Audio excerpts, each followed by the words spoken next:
የካቲት 27 ይቅርታውና ምሕረቱ ቸርነቱ ከሁላችን የጥምቀት ልጆች ጋር ይሁንና መድኃኔዓለም ክርስቶስ ያደረጉት ተአምር ይህ ነው። ሰማይና ምድርን የፈጠረ መድኃኔዓለምን የምትወዱ በሀገራችን በዓለም የምትኖሩ ሁላችሁ ይህን ስሙ፣ ልብም አድርጉ። በዚህ ልሳን ያለውን አትጠራጠሩ። የሚጠራጠር ግን ነፋስ እንደሚያማተው የባህር ማዕበልን ይመስላል። የመድኃኔዓለምን የሞቱን መታሰቢያ ያደረገ ቢኖር እርሱ ራሱ የተኮነነ ነፍሳትን ከደይን ያወጣል፣ በሞቱ ጊዜ ስቃይን አያያትም። ክብር ይግባውና መድኃኔዓለምን የሚክዱትና የሚጠሉት የማይወዱትም እነዚህ ናቸው። ሰባቱን አጽዋማት የማይጾሙ ይህ ባይቻላቸው የመጾም ክብራቸው እንደ ሰንበት ክብር የሆኑ ረቡዕና ዓርብን የተቀደሰች ዓርብ ጾምን የማይጾሙ በዓላቶቹንና የእናቱን በዓላት ሰንበታቱን የማያከብሩ የሞቱን መታሰቢያ የማያደርጉ በእነዚህ በዓላት በስሙ ለመጸለይ የእርሱንና የብርሃን እናቱን የድንግል ማርያምን ታምር ለመስማት ወደ ቤተ ክርስቲያን የማይመጡ ኃጢአታቸውን ለካህን የማይናገሩ አምላካቸውን ደስ ሳያሰኙ ንስሐ ሳይገቡ በሞቱ ጊዜ መድኃኔዓለምን እንደካዱ ይቆጠራሉ። ፍሬያቸውም ይሄ ነው። የሚታሰሩበት የእሳት ሰንሰለት ነው። የሚያስሯቸውም እሳታውያን ናቸው። የጥልቀቱ ርዝመት በመላክ ክንድ 50 ሺህ ወደሆነ ጥልቅ የእሳት ባሕር ይጨምራቸዋል። ሁልጊዜ ሲገለባበጡም ይኖራሉ። እንባቸውንም በአንድ ጊዜ እንደሚዘንብ እንደ ክረምት ውሃ ያወርዳሉ። ጩኸታቸውም እንደ ክረምት ነጎድጓድ ነው። ወዮልን ባልተወለድን ይሻለን ነበር ይላሉ። ለሙሴ በኦሪት ሕግ ለሚጠሉኝ እስከ 4 እና 5 ትውልድ የወላጆች ኃጢአት በልጆች ላይ የምከፍል እኔ ነኝ።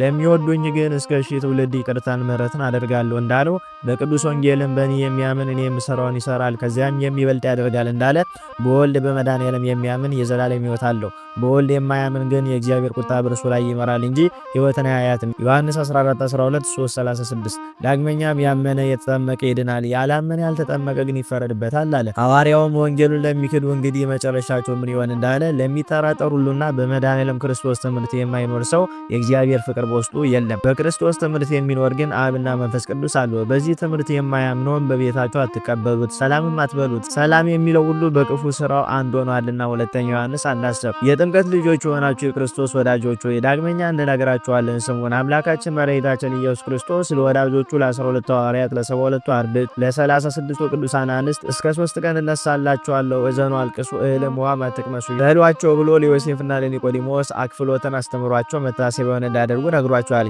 ዳግመኛም መድኃኔዓለም ክርስቶስ ከእርገቱ በኋላ ለቅዱሳን ሐዋርያት የሞቱን መታሰቢያ እንዲያደርጉ ነግሯቸዋልና ሕማሙንና ሞቱን እንዲያዘክሩ አዟቸዋልና። አሁንም መድኃኔዓለምን የማይወደውና ሞቱን ያላሰበ የሞቱን መታሰቢያ በዓል ያላከበረ ቢኖር እድል ፈንታ ጽዋ ተርታው ከአይሁድ ነው። ጌታችን ከእርገቱ በኋላ ለቅዱሳን ሐዋርያት እንደነገራቸው ሁሉ ዳግመኛም ለቅዱሳን አባቶቻችን ለእነ አቡነ መባጽዮን ለእነ አቡነ ዘራብሩክ እንደነገራቸው የሞቱን መታሰቢያ የሚያደርግ ኃጢአተኛ እንኳ ቢሆን ሲኦልን አያያትም። የመድኃኔዓለምን የሞቱን መታሰቢያ የሚያደርግ ቢኖር ሲኦል ራሷ አፍ አውጥታ ይቺን ነፍስ ወደ እኔ አታምጡብኝ ብላ ትጮኻለች እንጂ ችላ አትቀበለውም። እጅግ የከበሩ ቅዱሳን አባቶቻችን እና አቡነ ዘራብሩክ እና አቡነ መባጽዮን ራሱ ጌታችን እንደነገራቸውና እነርሱን ሲያደርጉት የነበረውን ነገር እንደነገሩን የመድኃኔዓለምን የሞቱን መታሰቢያ ያደረገ ቢኖር እርሱ ራሱ የተኮነነ ነፍሳትን ከደይን ያወጣል፣ በሞቱ ጊዜ ስቃይን አያያትም። ስለዚህ የጥምቀት ልጆች የሆንን የተዋሕዶ ልጆች ሁላችን የመድኃኒታችንን ሞቱን በአክብሮት እናዘክር ዘንድ አይነ ልቦናችንን እናንቃ።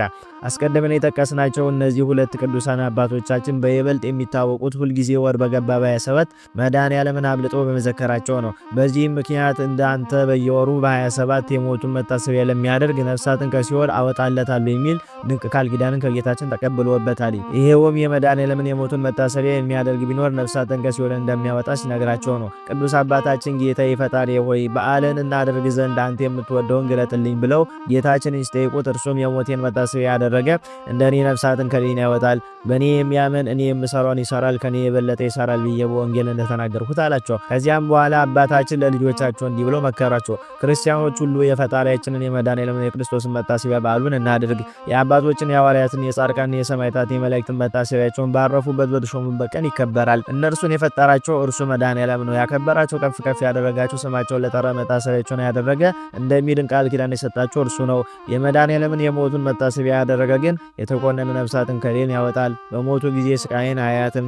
ሰራዊተ መላእክትም ለምስጋና በፊቱ የሚቆሙለት መድኃኔዓለም ክርስቶስ እርሱ ሊፈረድበት በፍርድ አደባባይ መቆሙን በእስራት ያሉትን በጽኑ ስልጣን የሚፈታ እርሱ በብረት ችንካር መቸንከሩን ሰማይን በከዋክብት ምድርን በአበባ ያስጌጠ እርሱ መድኃኔዓለም ግን የእሾህ አክሊልን በራሱ ላይ መንፋቱን ዓለሙን ሁሉ በቸርነቱ የሚመግብ እርሱ ተጠማው ማለቱን ዓለምን በመዳፉ የያዘ አምላክ በአይሁድ እጅ እንደ ሌባ መያዙን አስቦ የመድኃኔዓለምን የሞቱን መታሰቢያ የማያ የማያደርግ እርሱንም የማይወድ ቢኖር እድል ፈንታ ጽዋ ተርታው ከሐናና ከቀያፋ ጋር ነው። እነሆ መድኃኔዓለምን የሚወደው የሞትን መታሰቢያ የሚያደርግ ግን እድል ፈንታው ጽዋ ተርታው ከነ ዮሴፍ ከኒቆዲሞስ ጋር ነው። ዳግመኛ መድኃኔዓለምን መውደድ ማለት ዓለምን ፍጹም መጥላት፣ ራስን ከኃጢአት ጠብቆ መኖር ነው። ራሱ ጌታችን ሲናገር ሰው ዓለምን ሁሉ ቢያተርፍ ነፍሱን ቢያጎድል ምን ይጠቅመዋል? ማንም ዓለምን ቢወድ የአባት ፍቅር በእርሱ ውስጥ የለም። ዓለሙ ምኞቱም ያልፋል፣ የእግዚአብሔር ፈቃድን የሚያደርግ ግን ለዘላለም ይኖራል እንዳለ ማርቆስ 8:34-36፣ ማቴዎስ 10:39፣ አንደኛው ዮሐንስ ምዕራፍ 2 ቁጥር 16 ላይ መልከቱ።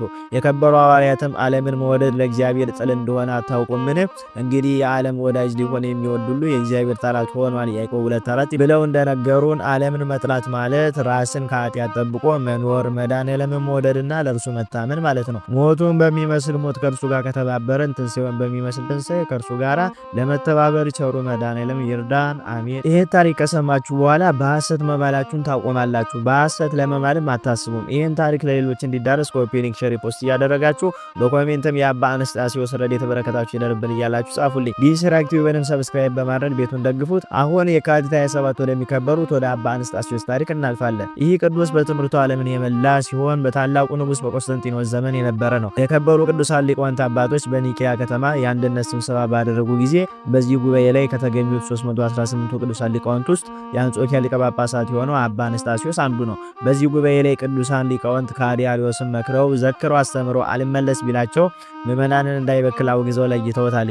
ቅዱሳን የከበሩ አባቶችም ሃይማኖትን አጽንተው ሥርዓትን ሰርተው ወደ ሀገራቸው በተመለሱ ጊዜ ከኤጲስቆጶስነት ሹመት የተሻሩት ከአዲያኑ ወደ ኢየሩሳሌም የሚሄዱ መስለው መጥተው ወደ አንጾኪያ ከተማ በአንዲት አመንዝራ ሴት ዘንድ ተሰበሰቡ። ለዚህችም አመንዝራ ሴት ብዙ ገንዘብ ለመስጠት ቃል ገብተው በአባ አንስጣሴዎስ ላይ በሐሰት ነገር ሰሩበት። ሴቲቱም ወደ ቤተ ክርስቲያን ከገባች በኋላ አባ አንስጣሴዎስ ከእርሷ ጋር እንዳመነዘረ የወለደችው ልጅ የእርሱ እንደሆነ አስመስላ ለካህናቱ ለሕዝቡ ሁሉ እንድትናገር አግባብተው በገንዘብ ደለሏት። እርሷም ለሕዝቡ ይህንን ስትናገር ሕዝቡ አላመኗትም ነበርና አንቺ ሐሰተኛ ነሽ፣ በዚህ ቅዱስ አባት ላይ ይህንን ሐሰት ተናግረሻልና በከበረ ወንጌል ምለሽ ተገዝተሽ ካልነገርሽም በቀር ቃልሽን አንቀበልም አሏት። እርሷም ስለ ገንዘብ ፍቅር በሐሰት ማለች። ከዚያም በኋላ ከሃዲያኑ ለንጉሱ ነግረው በሐሰት ከሰው አባ አንስጣሴዎስን ከመንበረ ሲመቱ ወደ አጥማኪያ ደሴት አሳደዱት። በስደትም ሳለ በዚያው አረፈ። ነገር ግን እነዚህ ከሃዲያን የክብር ባለቤት መድኃኔዓለም ክርስቶስን ከመለኮቱ ባህሪ ለይቶ ፍጡር ነው ብለውታልና ዳግመኛም ይህን ንጹሕና ቅዱስ አባት አንስጣሴዎስን ከአመንዝራ ሴት ጋር አምዶ ነው በሐሰት በዝሙት ከሰው አሳደውታልና እግዚአብሔር ቸል አላላቸውም። አባ አንስጣሴዎስ ካሳደዱ በኋላ ያቺ አመንዝራ ሴት ጭንቅ በሆነ ደዌ ተያዘች። ብዙ ዘመንም ተሰቃይታ ለሞት በደረሰች ጊዜ ይህ ሁሉ መከራ የደረሰባት በከበረ ወንጌል በአባ አንስጣሴዎስ ላይ በሐሰት ስለመሰከረች እንደሆነ ተገነዘበች። በአንጾኪያም ሰዎች ሁሉ ፊት ኃጢአቷን ተናግራ በደሏን አመነች። እንዲህም አለቻቸው፣ ይህ ቅዱስ አንስጣሴዎስ ከዝሙት ንጹሕ ነው። እነዚህ ከሃዲያን ብዙ ገንዘብ ሰጥቶኝ በእርሱ ላይ ሐሰት እንድናገር በከበረ ወንጌል በሐሰት እንድምል አድርገውኝ ነው። የአንጾኪያ ሀገር ሰዎችም ኃጢአቷን ማመኗን በሰሙ ጊዜ እጅግ አዘኑ። ካህናቱም በጸሎትና በቅዳሴ ጊዜ የአባ አንስጣሴዎስን ስሙን የሚጠሩ ሆኑ። ታላቁ የቤተ ክርስቲያን ሊቅ ቅዱስ ዮሐንስ አፈወርቅም አባ አንስጣሴዎስን አመስግኖታል። በመታሰቢያውም ቀን ስለ እርሱ ብዙ ቃላትን ደረሰ። የአባ አንስጣሴዎስ ረድኤተ በረከቱ ይደርብን። አሁን ደግሞ ካቶሊክ ትርከስ፣ ፋሲል ይንገስ፣ ኦርቶዶክስ ሃይማኖት ትመለስ፣ የሱስንዮስን ምላስ ይመለስ በማለት ተጎልጉሎ የወጣውን የሱስንዮስን ምላስ በመስቀላቸው ባርኮ የመለሱት ታላቁ ጻድቅ አቡነ አምደ ሥላሴ የካቲት 27 ዓመታዊ የዕረፍት መታሰቢያ በዓላቸው ነው። እንኳን ለዚህ ታላቅ በዓል በሰላም አደረሳችሁ። ይህ ታሪክ ለሌሎች እንዲዳረስ ኮፒ ሊንክ፣ ሼር፣ ፖስት እያደረጋችሁ በኮሜንትም የአቡነ አምደ ሥላሴ በረከታቸው ይደርብን እያላችሁ ጻፉ። ዲስራክቲቭንም ሰብስክራይብ አድርጉልኝ። አቡነ አምደ ሥላሴ የትውልድ ሀገራቸው ጎጃም ሲሆን በአፄ ሱስንዮስ ዘመን ድንቅ ድንቅ ታምራትን ያደርጉ የነበሩ ገዳማዊ መነኩሴ ናቸው። ጻድቁ ማኅበረ ሥላሴን ያቀኑ ታላቅ አባት ሲሆኑ በተለይም አንድ የሚታወቁበት ትልቅ ታሪክ አላቸው። እርሱም አፄ ሱስንዮስ ካቶሊካውያንን ደግፈው 8000 የሀገራችንን ሊቃውንት በአንድ ቀን ባሳረዱ ጊዜ ንጉሱ ወዲያውኑ ኦርቶዶክስ ይርከስ፣ ካቶሊክ ይንገስ ብሎ ያወጀበት ምላሱ ተጎልጉሎ ወጣ። እንደ አርዮስም ሆዱ አብጦ አንጀቱ ተልቶ ሊሞት ባለ ሰዓት አቡነ አምደ ሥላሴ አዘዞ ድረስ ሄደው ፋሲል ይንገስ፣ ኦርቶዶክስ ሃይማኖት ትመለስ፣ የሱስንዮስ ምላስ የሚመለስ በማለት ተጎልጉሎ የወጣውን ምላሱን በመስቀላቸው ቢባርኩት ምላሱ ተመልሶለታል። አጼ ሱስንዮስ ግን ለካደበት ክህደት ቅጣቱ ነውና በመቅሰፍቱ ሳይድን በዚያው ታሞ ማቆ ክፉ አሟሟት ሞቷል። ከዚያም በኋላ አቡነ አምደ ሥላሴ የአጼ ፋሲልን ሹመትና ሃይማኖትን በአዋጅ አጽንተው ተመልሰው ወደ ገዳማቸው ማይበረ ሥላሴ ገዳም ገብተዋል። አጼ ፋሲልም የማይበረ ሥላሴን ገዳም ግዛቱን ከሱዳን እስከ ጣቁሳ ድረስ እንዲሆን በአዋጅ ወስነው ሰጥተውት ነበረ። ነገር ግን ላይጠቀምበትና ላይጸና ነገር የደርግ መንግስት የገዳሙን ስርዓት ከማፍረሱም በላይ ርስት ጉልቱን ነጥቆ ወሰደበት። በድርቡሾች ወረራ ጊዜ እንግሊዞች አጋጣሚውን ተጠቅመው የአቡነ አምደ ሥላሴን ቅዱስ ገድል ዘርፎ ወስዶታል።